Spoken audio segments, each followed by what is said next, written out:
चाहते हैं कि हम भगवान कृष्ण की भक्ति करते हैं, हम राम जी की भक्ति करते हैं। अब शंकर जी, शिव जी की, अब क्या करें आप बताओ। तो हमने कहा हम ये कभी नहीं कहते कि आप राम की भक्ति ना करिए, हम ये कभी नहीं कहते कि आप शिव की भक्ति करिए या कृष्ण की। हम तो ये कहेंगे जिससे तुम्हारी लगन लगे करो। राम मेरे रघुनाथ जी, मेरे राघव जी, मेरे राम जी शंकर से दूर नहीं है और शंकर मेरे राम से दूर नहीं है। कृष्ण शिव ही है और शिव ही कृष्ण है। आप लोगों के यहाँ देवी भागवत रखी है क्या? अगर किसी के यहाँ पर देवी भागवत हो ना, गीता प्रेस गोरखपुर की, तो एक बार उसको पढ़ना, उसमें आपको लिखा हुआ मिल जाएगा कि शंकर और पार्वती ने ही राधा और कृष्ण का रूप लिया। और अगर देवी भागवत आप नहीं पढ़ सकते तो अपने अपने मोबाइल पर भी सर्च कर कर आप देख लेना कि राधा और कृष्ण है कौन कौन है।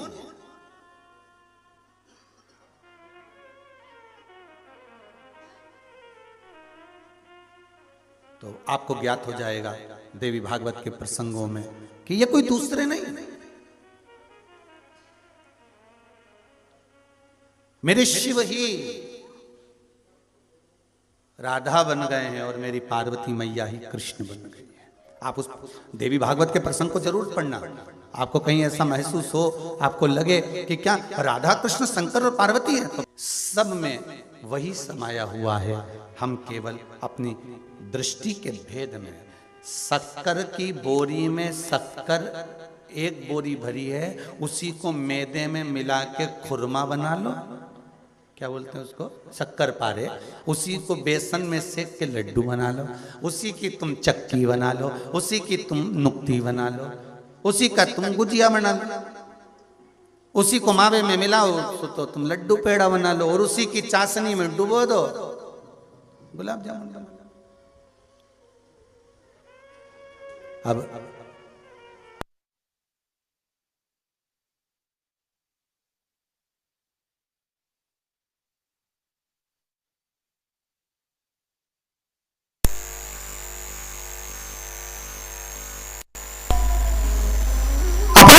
रूप बदल कर है वो, उसमें कोई भेद नहीं।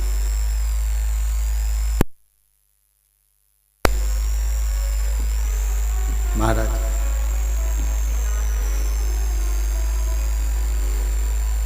जपो, घर में रहकर शिव का स्मरण करो। एक लोटा पानी, जितने कदम चलकर हम शंकर के मंदिर तक, शिवालय तक पहुंचते हैं, भगवान शंकर के शिवलिंग तक, शिवालय तक पहुंचते हैं, जैसे गंगा का जल लेकर नीलकंठ तक जाते हैं, गंगा का जल लेकर बैद्यनाथ जी तक जाते हैं, गंगा का जल लेकर काशी विश्वनाथ तक जाते हैं, छिपरा का जल लेकर महाकाल तक जाते हैं, नर्मदा का जल लेकर ओमकार तक जाते हैं, वैसा ही पुण्य अपने घर से एक जल का पात्र लेकर जब शिव जी को चढ़ाते हैं तो वह पुण्य हमारे खाते में लिखाते चले जाता है। वो पुण्य हमारे खाते में, और वो पुण्य कोई साधारण नहीं। महाराज लिखने वाले कौन है तुम्हारे पुण्य को? अभी वर्णन किया, कौन लिखते हैं? गणेश जी महाराज। कितना तुमने भजन करा, कितना तुमने दान करा, कितना तुमने स्मरण करा, कितना तुमने भगवत नाम का सत्संग किया, तुम्हारे सत्संग के पुण्य को अगर कोई लिखेगा तो श्री गणेश जी महाराज लिखेंगे। तुम्हारे कितना कितना देर बैठकर तुमने सत्संग करा है। हाँ, माला पकड़ के बैठे रहे और जपते रहे, माला तो फेरते रहे, अब ध्यान लगाया था 4 भुजानाथ में, लगा रिया 2 भुजानाथ में।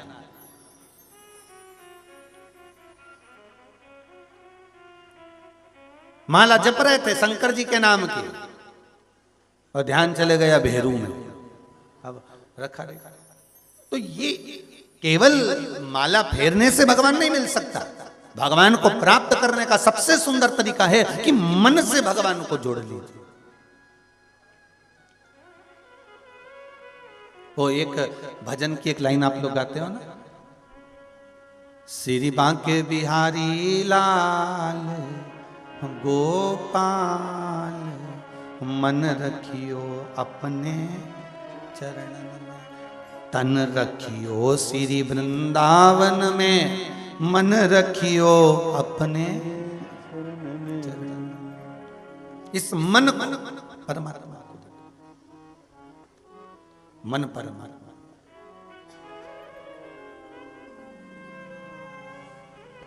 कल कथा में एक वर्णन किया था धन्वंतरी कूप का। कितने घाट है उसमें? 8 घाट। और 8 घाट का जल आप पीकर देखिए, 8 घाट का जल अगर आप पिएंगे तो 8 घाटों का जल आपको अलग अलग मिलेगा। कुआं छोटा है, कूप छोटा है, पर उसके जल का भाग आपको औषधि के रूप में अलग अलग।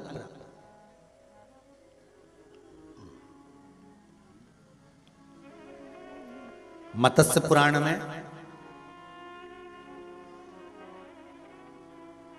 और स्कंद पुराण के काशी खंड, कभी आप लोगों को लगे कि गुरुजी कहां कहां से बता रहे हैं ये सब चीजें, तो मत्स्य पुराण में 3 नाम दिए गए हैं महाराज। एक अभिमुक्तेश्वर, एक विश्वेश्वर और एक ज्ञान वापी। कौन सी वापी है? वापी मतलब कुआं, बावड़ी छोटी सी, एक कुआं होता है बड़ा और वापी होती है छोटी छोटी सी। जैसे कुबेरेश्वर धाम में है ना वापी कुआं, अब इसको और चौड़ा कर दो तो वो कुआं कहलाए, पर ये छोटी है इसलिए वापी।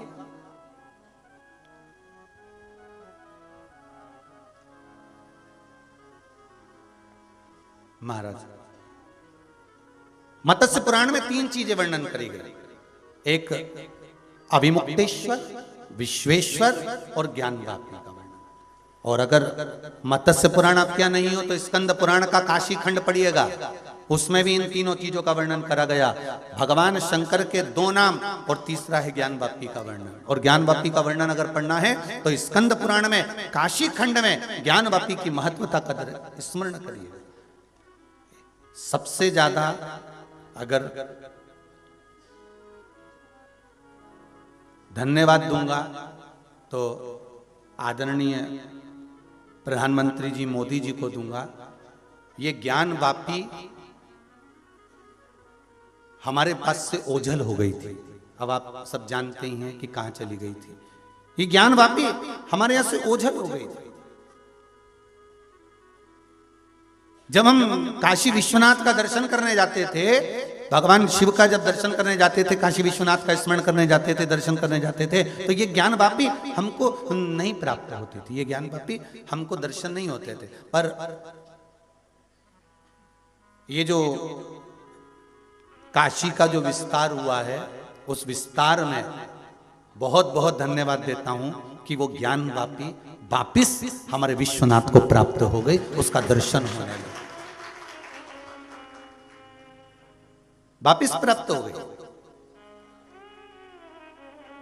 ज्ञान वापी का दर्शन हमें होता ही नहीं था। जो हमारे स्कंद पुराण में 3 चीजें लिखी है, विश्वेश्वर, ज्ञान वापी और अभिमुक्तेश्वर, इनका जो व्याख्यान वर्णन हमारे स्कंद पुराण में काशी खंड में करा गया है, उस काशी खंड में हमें अभिमुक्तेश्वर का दर्शन होता था, काशी विश्वनाथ का, विश्वेश्वर का दर्शन होता था, पर ज्ञान वापी हमसे दूर हो गई थी, हमारे पास नहीं आई थी। पर बहुत बहुत धन्यवाद दूंगा पीएम जी को, आदरणीय नरेंद्र मोदी जी को, जिन्होंने उस ज्ञान वापी को वापिस शंकर के पास में ला दिया है, शिव से मिला दिया है, वापिस विश्वेश्वर से, मेरे विश्वनाथ से मिला दिया, उसके लिए धन्यवाद। हमारी स्कंद पुराण कहती है, काशी खंड कहता है कि ज्ञान वापी का जल ही केवल एक वो जल होता था जिस जल से संकल्प छूटता था।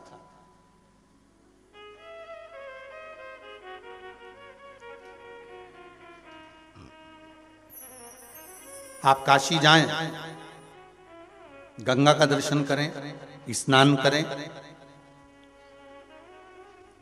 आप गंगा मैया में डुबकी लगाएं,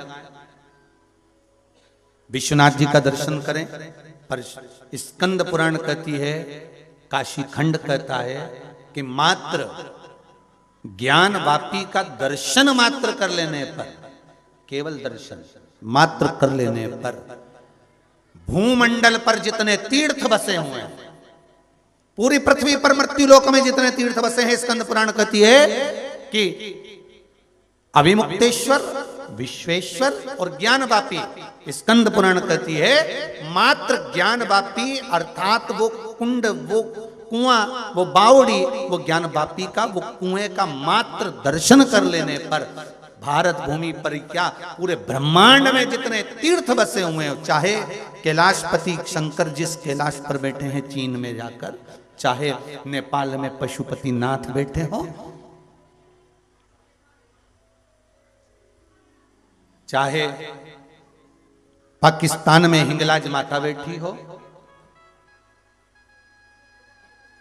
पूरे ब्रह्मांड में जहां जहां देवी देवता विराजमान हैं, तीर्थ विराजमान हैं, महाराज काशी की वो ज्ञान वापी का मात्र दर्शन कर लेने पर सारे तीर्थों के स्नान का पुण्य फल प्राप्त हो जाता है। वो ज्ञान वापी का मात्र दर्शन कर लेने पर।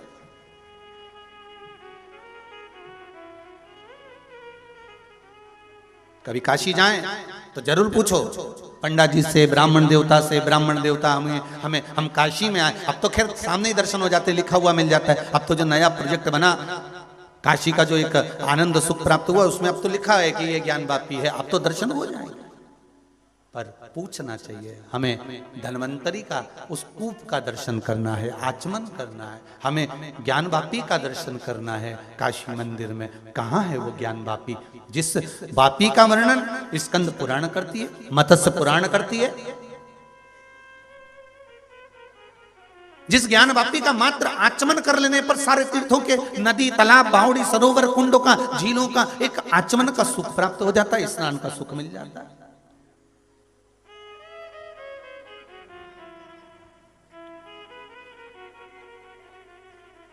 महाराज कल वर्णन करा था आपका महामृत्युंजय, और दूसरे कौन से, जम के बोलो जरा, महाकाल।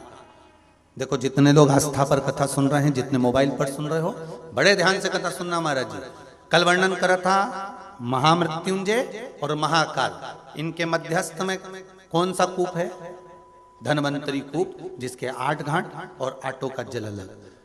आज अभिमुक्तेश्वर और विश्वेश्वर, विश्वेश्वर मतलब विश्वनाथ, और इन्हीं के उस सुंदर प्रागण्य में अगर विराजमान है तो ज्ञान वापी।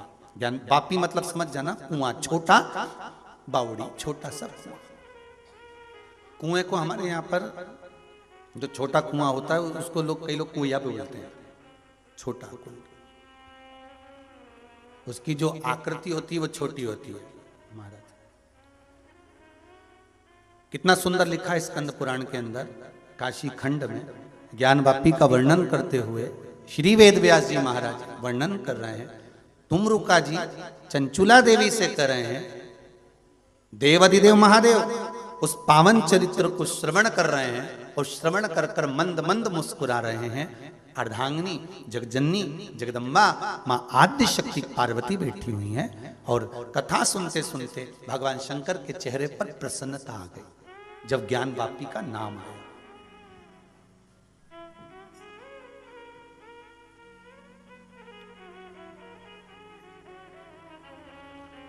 ज्ञान वापी का जब नाम आया, मेरे शंभू के चेहरे पर प्रसन्नता आ जाती है।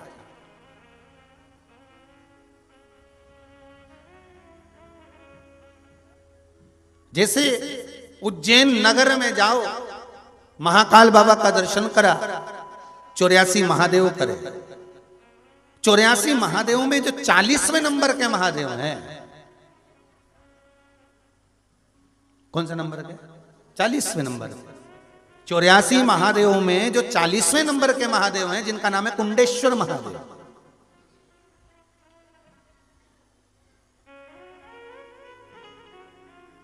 जब जब कुंडेश्वर महादेव का नाम आता है तो शंकर जी के चेहरे पर प्रसन्नता आ जाती है। अब ध्यान दीजिए जरा, है कुंडेश्वर महादेव का जैसे ही नाम आया, शिव जी के चेहरे पर प्रसन्नता आ जाती है।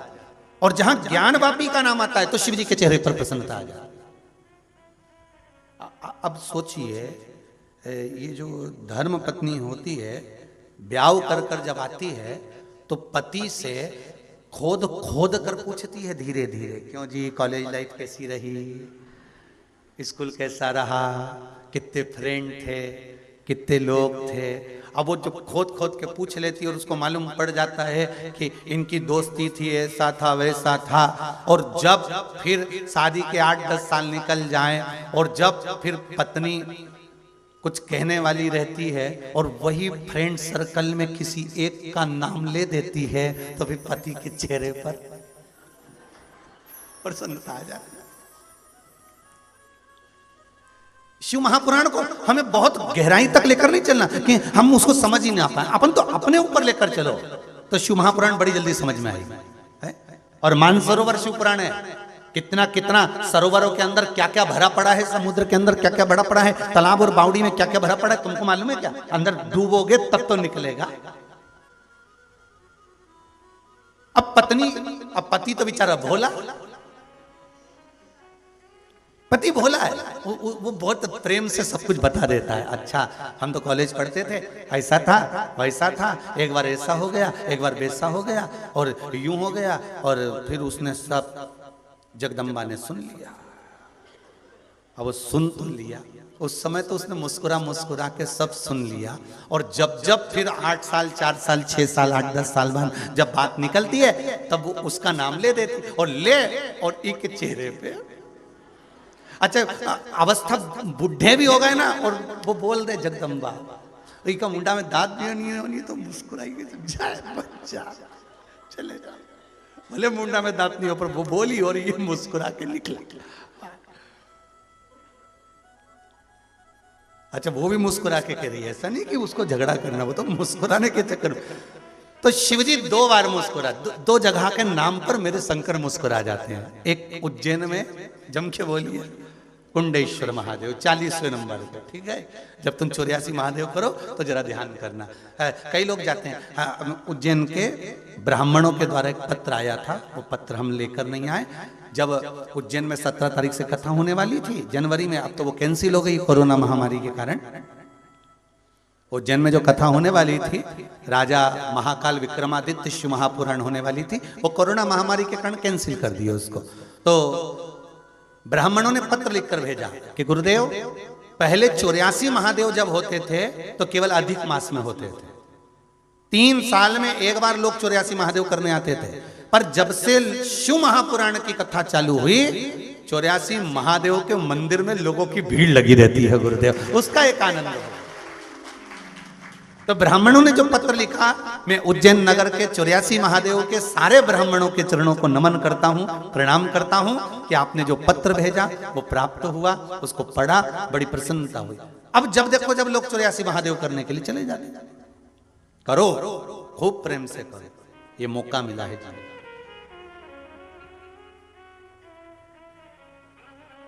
उन्होंने नीचे लाइन में लिखा है और अच्छा छपा हुआ पत्र आया, जैसे ये गुड़िया ने पत्र भेजा ना, जिसने भी क्या जोरदार छाप के लिख के कितना जोरदार पत्र भेजा कि मेरे दादा सही हो गए, इसलिए मैं प्रसन्नता में इतना जोरदार पत्र लिख रही।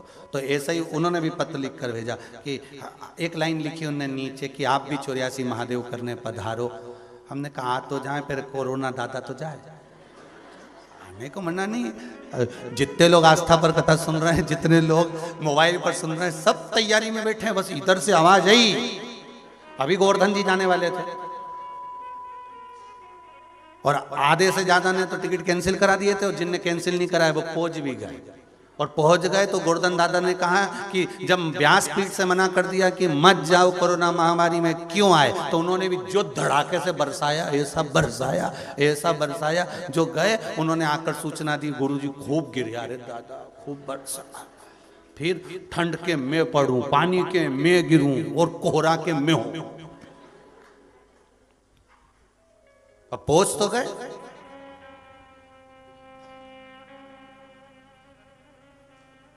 तो ब्राह्मणों के चरणों को नमन करता हूं 84 महादेव के, और उनको नमन कर कर कहता हूं आएंगे बाबा, बुलाएंगे। भोलेनाथ जी पर विश्वास है, भरोसा मेरे महाकाल दादा पर है। मेरा कुंडेश्वर महादेव, जिसका मात्र आनंद, जिसका नाम ले और शंकर मुस्कुरा दे, तो हम भी तो जरा उसका नाम लेकर एक बार शंकर जी को मुस्कुरा दे। कुंडेश्वर। तो दो स्थान ऐसे हैं, एक कुंडेश्वर महादेव और दूसरा है काशी में, जम के बोलो, मंदिर के अंदर ज्ञान वापी, ये कुआं ज्ञान का, ये दो स्थान। स्कंद पुराण कर रही है, जिसका नाम लेने से मात्र तीर्थों का एक आनंद प्राप्त हो जाता है।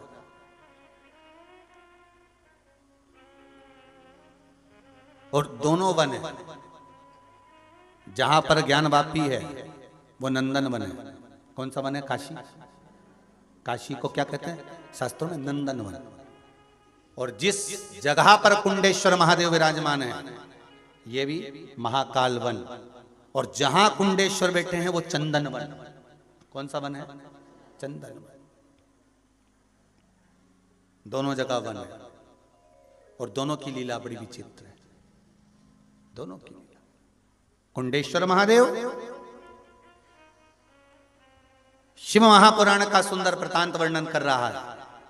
महाराज एक बार माता पार्वती जी ने भगवान शिव जी से पूछ लिया। देखिए प्रसन्नता होने का कारण क्या है?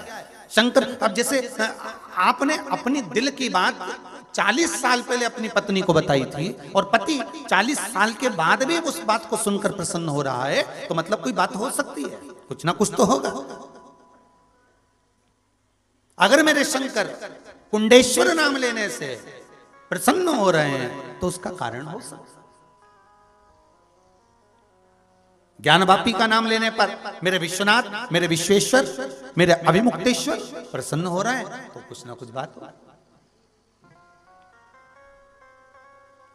शंभु शरणे पड़ी मांगू घड़ी रे घड़ी, दुख काटो दया करी ने दर्शन आपो।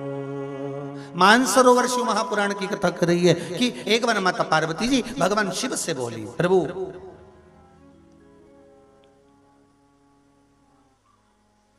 शिव जी बोले, बोलो पार्वती क्या हुआ?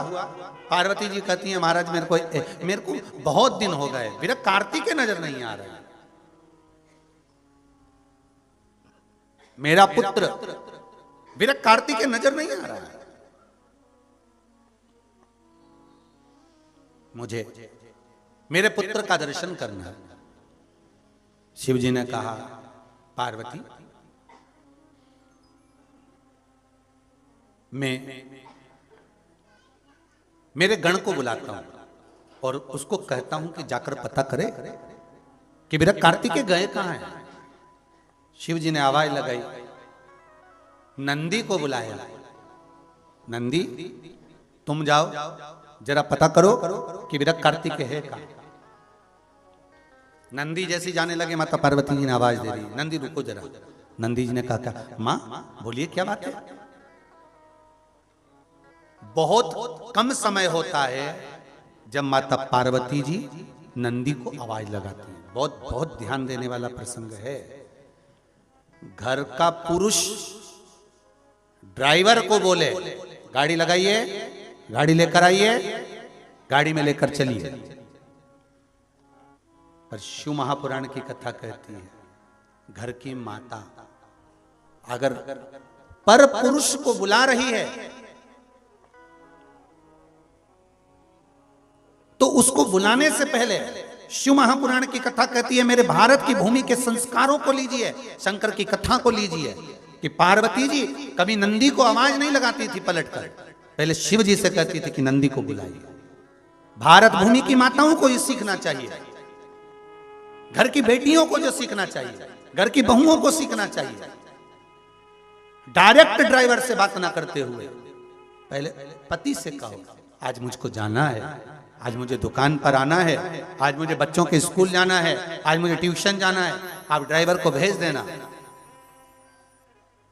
फिर पति उस ड्राइवर को भेजेगा, कहकर भेजेगा, घर जाओ माता जी जाने वाली हैं, दीदी जाएंगी आपकी, ऐसा करेंगे, जाओ और उनको वहां लेकर जाना।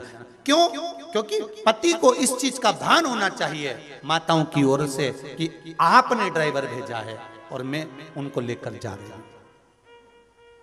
इसको मर्यादा कहते हैं, इसको संस्कार कहते हैं।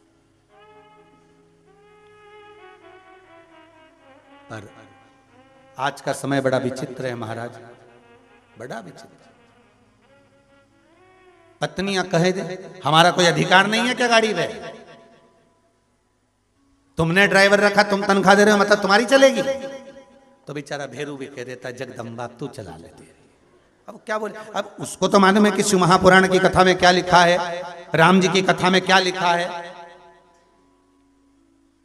एक महाराज, एक बुजुर्ग व्यक्ति, एक पंडित जी, एक साधुजन रामायण का पाठ कर रहे थे ट्रेन में बैठ के, सीट पे बैठे और उन्हें अपना पोथी पाना रख के और रामायण का पाठ करने बैठ गए। रामायण का पाठ करने बैठे, इतने में एक व्यक्ति पढ़ा लिखा, जीन्स मीन्स पहना, बढ़िया जोरदार टाई फाई लगाया और कोट मोट पहना हुआ, कंगी पाटी पाड़ा हुआ, अच्छा जोरदार, और घड़ी मड़ी सब पहन के ट्रेन में चढ़ गया और बैग उसने पंडित जी का, बैग हटाओ, बैग हटाओ।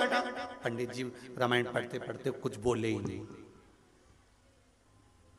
मंगल भवन मंगलारी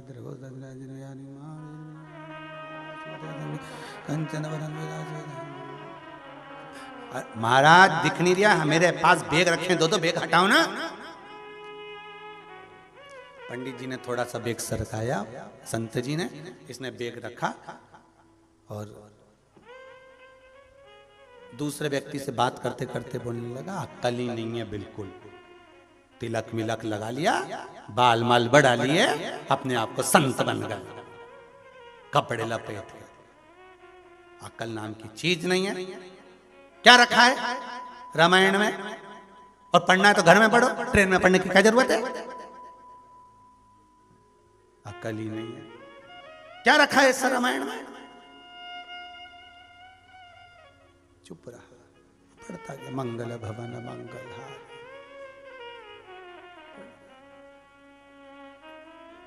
थोड़ी देर बाद इसने बैग रख के उधर गया दरवाजे के पास, देखा तो ये की जगदम्बा ही नहीं चढ़ी ट्रेन में।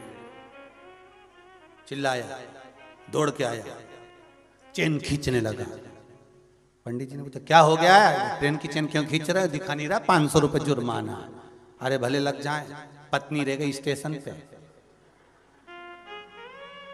पंडित जी बोले अभी तू ही पूछ रहा था रामायण में क्या है, सही से सुन लेता या पढ़ लेता तो मालूम पड़ जाता कि राम जी महाराज जब नाव में चढ़े थे गंगा पार होने के लिए, सबसे पहले सीता जी को चढ़ाया था।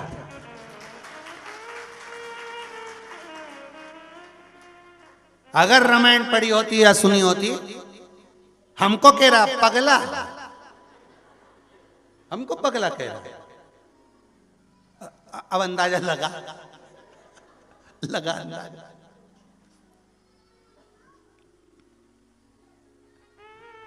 अच्छा बड़ा विचित्र बात,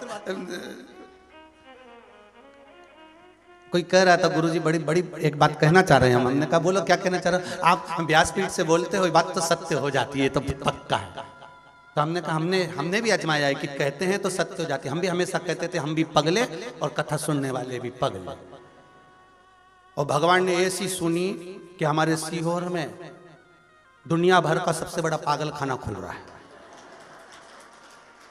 काम भी चालू हो गया, एक मंजिल का बन भी गया 15-20 एकड़ में। हमने कहा क्या बन रहा है? कि पागल। हमने कहा गजब, भगवान गलत नहीं किया, बिल्कुल सत्य किया कि पगले ही। अब कह सकते हो कि सीहोर वाला महाराज पागल है, अब कहने में पीछे नहीं, पगलो।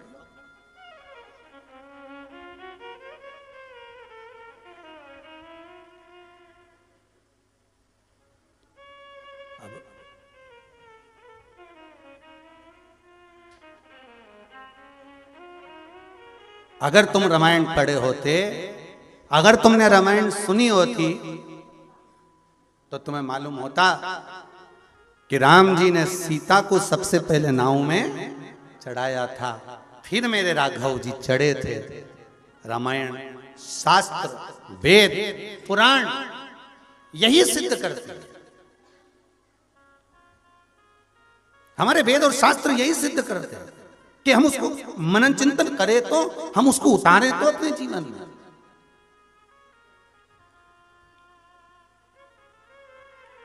महाराज हम उतार ही नहीं रहे उसको। केवल रामायण को रामायण समझ रखा है, केवल गीता को गीता समझ रखा है, भागवत को भागवत केवल समझ रखा है, शिव पुराण को केवल शिव पुराण नहीं। उसमें क्या लिखा है हमें अपने जीवन में उतारना है। माता पार्वती जी ने कभी नंदी को आवाज नहीं लगाई, भगवान शिव बुलाते थे नंदी को और पार्वती जिस पर बैठ कर जाती थी, वो भी शंकर जी के साथ। मां जगत जननी ने नंदी को जब भगवान शिव ने भेजा कि जाओ जाकर विरक कार्तिकेय को ढूंढ कर लेकर, कहां है जरा पता करो। नंदी जाने लगे, पार्वती जी ने आवाज लगाई, नंदीश्वर रुकिए, हे नंदीश्वर रुको, आप कहां जा रहे हो? स्वामी की आज्ञा का पालन करने के लिए, विरक कार्तिकेय को मैं ढूंढने के लिए जा रहा हूं। ओ मां नंदीश्वर से कहती है, नंदीश्वर रुकिए, एक काम करो कि हमारा पुत्र है तो हम ढूंढने चलते, हम ढूंढने चलेंगे, चलिए। शिव जी ने कहा चलो पार्वती बैठो नंदी पर। शंकर और पार्वती नंदी पर बैठ गए। महाकाल वन में, महाकाल वन मतलब आज के समय उसको उज्जैनी कहते हैं, महाकाल वन।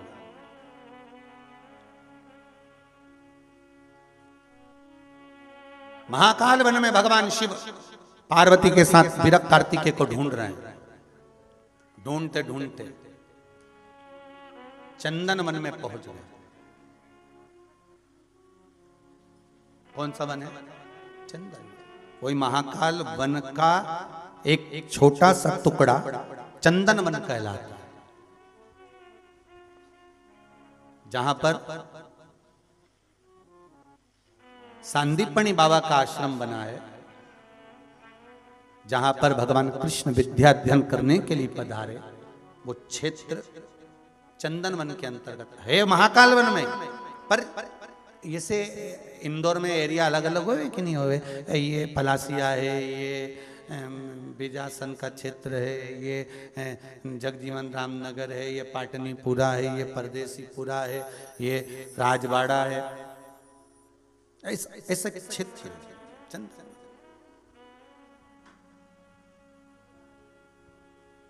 महाराज शिव उस क्षेत्र में पहुंच गए, वन में पहुंच गए।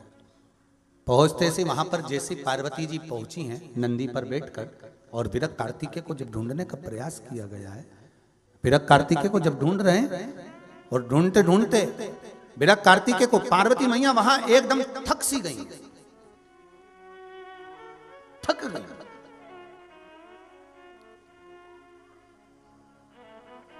शिव जी ने देखा, पार्वती तुम बहुत थक गई हो, एक काम करो, तुम यहां आराम करो, थोड़ा विश्राम करो, तुम थोड़ा सा विश्राम करिए यहां पर। पार्वती अगर तुम यहां विश्राम करती हो तो मैं ढूंढ कर आता हूं विरक कार्तिकेय। रोका पार्वती मैया को। अब नंदी पर शिव यहां छोड़े किसको? किसको छोड़ा जाए? भगवान शंकर ने तुरंत आवाज लगाई, कुंड नाम के गण को बुलाया शंकर, और कुंड नाम के गण को बुलाकर कहा, कुंड तुम माता के पास में रुको, मैं विरक कार्तिकेय को ढूंढने के लिए जा रहा हूं। वो महाकाल राजा का वन उज्जैनी, मेरे शिव नंदी पर बैठकर भ्रमण करते हैं। बहुत ध्यान देना, स्कंद पुराण कहती है, मत्स्य पुराण कहती है कि जहां जहां भगवान शंकर का शिवालय होता है, जहां पर भगवान शंकर स्वयंभू प्रकट हुए होते हैं, जहां पर शंकर